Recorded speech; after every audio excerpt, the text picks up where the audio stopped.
7h43, l'heure de retrouver l'avocat des causes perdues, tout juste de retour de Varsovie où il a été appelé à la rescousse par son client, le gouvernement polonais. Bonjour Mathieu Noël. Dzień dobry Dimitri, dzień dobry à todos. Oui, bon, c'est un voyage éclair, hein. J'ai pas eu le temps de beaucoup bosser le polonais. Oui. Mathieu, hier après-midi, des milliers de Polonais ont manifesté pour affirmer leur attachement à l'Union européenne après une décision du tribunal constitutionnel qui remet en cause la primauté du droit européen sur le droit national polonais. Décision qui fait craindre un Polexit, une sortie de la Pologne de l'Union européenne. Qu'est-ce que vous plaidez ce matin, maître ? Ce que je plaide, je vais y réfléchir, mais seulement après un ou deux Alka-Seltzer, si vous le voulez bien. La nuit a été longue. J'ai eu un de ces accueils en Pologne, si vous saviez.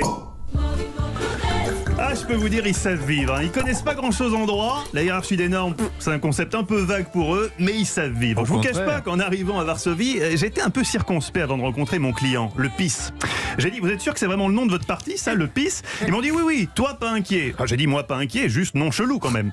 Au-delà du nom étrange du parti au pouvoir, j'étais surtout très inquiet sur le plan juridique. Dans l'avion, j'avais relu les statuts de l'Union. Il semblait difficile de contester la supériorité du droit européen sur le droit national d'un État membre. C'est un peu une règle de base. C'est comme jouer au Monopoly, prendre les 20 000 à chaque fois que tu passes la case départ, mais refuser d'aller en prison quand tu tombes sur la case aller en prison. Vous pouvez toujours essayer, mais il y a quand même de fortes chances que les autres joueurs le prennent mal et vous disent, comme Anissa quand je triche au Uno pendant la pub. Péter la gueule, t'as. Heureusement, Clément Beaune, notre ministre chargé des Affaires européennes, est moins sanguin qu'Anissa. Mais sa réaction est tout aussi outrée, puisqu'il parle d'une attaque gravissime contre l'Union européenne. C'était pas loin d'être mon avis aussi, jusqu'à ce que je rencontre mon client, le Premier ministre polonais. Je vous ai dit que j'avais été bien reçu. Ah là là, sympa, c'est la deuxième, mais sympa, ces Polonais. Ouais. Une fois sur place, mais moi tout de suite je demande à consulter un exemplaire de la Constitution afin de me mettre au boulot. Pas de bol, le Premier ministre a beau fouiller dans tous ses tiroirs, pas un seul exemplaire de la Constitution, on dit. En revanche, il lui restait une très belle bouteille de Cracovia. 15 ans d'âge, triple distillation. Je ne sais pas si vous connaissez la Cracovia, monsieur Pavlenko. Oui, visiblement, monsieur est déjà allé en Pologne, il la connaît bien. Disons que très vite, l'argument juridique qui ne me venait pas à jeun pour justifier la décision de la Pologne de s'émanciper comme ça des traités m'est apparu, telle la Vierge Marie à Bernadette Soubirous à Lourdes.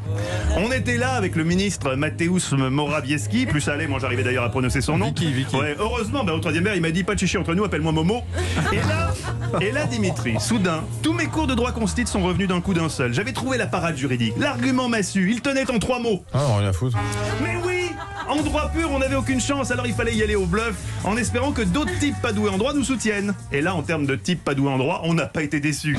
Bon, alors Marine Le Pen et Zemmour, on s'y attendait un peu, mais Michel Barnier, Michel Bernier à la limite, mais Michel Barnier, qui a quand même été commissaire européen pendant 10 ans, je le rappelle, ça surprend toujours. Hein. Là, c'est même pas comme si un joueur se rebellait contre la règle de la casse-prison, c'est comme si l'inventeur du Monopoly lui-même décidait que maintenant on va plus en prison, c'est on n'a plus envie. Mais ça, on peut toujours compter sur les hommes politiques en campagne pour surfer sur n'importe quoi qui peut les arranger. Plus c'est gros, plus ça passe. C'est le slogan d'Éric Zemmour. Hein. Ah, il a choisi son slogan. Ah, mais c'est pas mal. Vous lui transmettrez mes amitiés. En tout cas, une fois de plus, ma mission de conseil juridique était un succès quand soudain Momo m'a dit « Tout compte fait, est-ce que c'est vraiment une si bonne idée de se fâcher avec l'Union européenne ?» J'ai dit « Pourquoi ? En fait, vous aimez l'Europe ?» Il me répond « Non, mais on aime la thune qui vient de l'Europe. Et si jamais, comme il menace de le faire, Bruxelles nous file pas les 30 milliards du plan de relance post-Covid, fini les pirochki et la Cracovia. Cet hiver, c'est ceinture et soupe au chou pour tout le monde. » Je lui dis « Calme-toi, Momo, on n'a peut-être pas encore le droit pour nous. » Oui, je lui parle comme ça, après 5 Cracovia, vous savez. Mais on a l'air du temps avec nous. Toutes les études le montrent, les gens veulent du changement, et du changement radical. Alors c'est pas parce que c'est pas juridiquement possible qu'il faut pas le faire, ou en tout cas le promettre, et puis le faire quand même pour toucher le blé. Faut être malin, quoi. Sur ce, j'ai pris congé de Momo, il m'a dit qu'il avait rendez-vous avec les assos LGBT pour préparer la journée mondiale du coming out. C'est aujourd'hui. Réflexion faite, c'était peut-être du second degré. Il est marrant, lui. Moi, je suis rentré à Paris, un autre dossier m'attendait, un peu similaire d'ailleurs, un célèbre journaliste radio qui, soudain, il a décidé de ne plus respecter les vieilles conventions radiophoniques de politesse. Perte de temps, selon lui. Le journal Fanny Marceau. Bonjour Fanny. Bonjour Dimitri, bonjour à tous. Les Verts. On pourrait peut-être faire un truc pour cette pratique du bonjour là, systématique. Là. Ça sert à rien. Je vous dis pas au revoir, visiblement ça sert à rien, mais je tente quand même un bonne journée, Dimitri.